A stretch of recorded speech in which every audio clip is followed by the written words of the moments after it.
ग्रंथ को पढ़कर हम धार्मिक हो जाएंगे। तो आपका धर्म ग्रंथ इतना ही है, 4 वेद है, 6 शास्त्र, 18 पुराण है।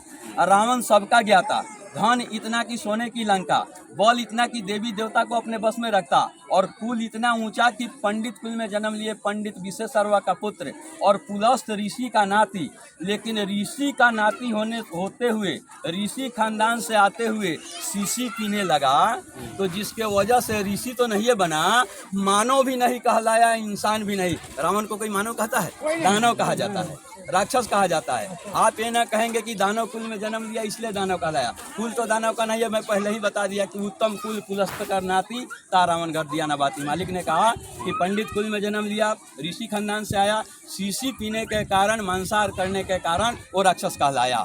और आप कहेंगे कि नहीं, कुल में जन्म लेने से, तो उसी कुल में उदाहरण है कि विभीषण जी महाराज का जन्म हुआ, और विभीषण जी महाराज ने एक छटांग मांस नहीं खाई, एक कतरा शराब नहीं पिया, तो विभीषण राम, विभीषण सिंह, विभीषण चौधरी लोग नाम रखता है कि नहीं समाज में। लेकिन कोई बाप अपने नालायक से नालायक बेटा का नाम बलवान रावण। धर्म को अपना लो, मानव धर्म यही है, अहिंसा परमो धर्म। आप पढ़े लिखे विद्वान है, अहिंसा परमो धर्म, इसको सभी लोग पढ़ते हैं, जानते हैं, लेकिन मानते नहीं है। अहिंसा का अर्थ ही होता है वो माने न हिंसा माने मारना, किसी भी जीव को नहीं मारना, ये सबसे बड़ा धर्म है। वहाँ ये नहीं कहा कि अहिंसा हिंदू धर्म, अहिंसा मुस्लिम धर्म, ये नहीं कहा। अहिंसा परमो धर्म, परम माने सबसे ऊंचा। तो मनुष्य के लिए करने योग्य जो सबसे बड़ा जो धर्म है वो है अहिंसा, हिंसा से दूर रहना। कोई अपने को हिंदू कह रहा है, तो हिंदू का अर्थ ही मालिक ने बताया, हिंदू का मतलब हीन भावनाओं से दूर, हीन कर्मों से दूर, हीनाई से दूर, हिंसा से जो दूर रहे वो हिंदू है।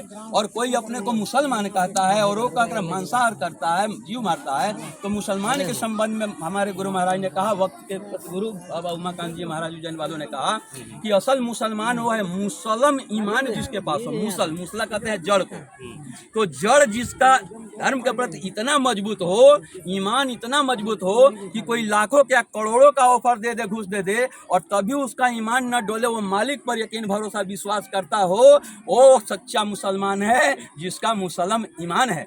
सिख का मतलब लोग समझ लेते, सिख का मतलब उन्होंने बताया कि जिसने सीख लिया प्रभु को प्राप्त करने का रास्ता। गुरु नानक साहब आए और उन्होंने मालिक को प्राप्त कर लिया, और वो उनसे जो रास्ता लिया, और उनके समुदाय को लोग कहा कि हम सीख है। अरे सीख रहे हो, सीख लिए हो, वही सीख है, तो इसमें दूसरा कोई सीख नहीं बन सकता। तो उन्होंने कहा ईसाई का मतलब, हमारे गुरु महाराज ने बताया कि यीशु मसीह जब आए थे उस समय किसी ने पहचाना उनको नहीं, सूली पर चढ़वा दिया लोगों ने।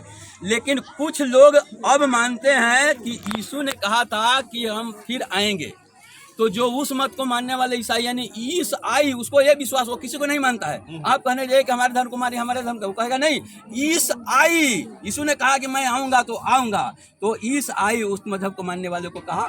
यानी भगवान पर आस्था रखने वाला ही धार्मिक होगा। शाकाहारी जो होगा वही धर्म कर सकता है। मांसाहारी न पहले कभी धार्मिक था, न आज धार्मिक है, न भविष्य में कभी धार्मिक होगा। जब भी होगा मांसाहार को छोड़ने के बाद ही धार्मिक हो सकता है। चलिए एक बार परिचय बता दीजिए।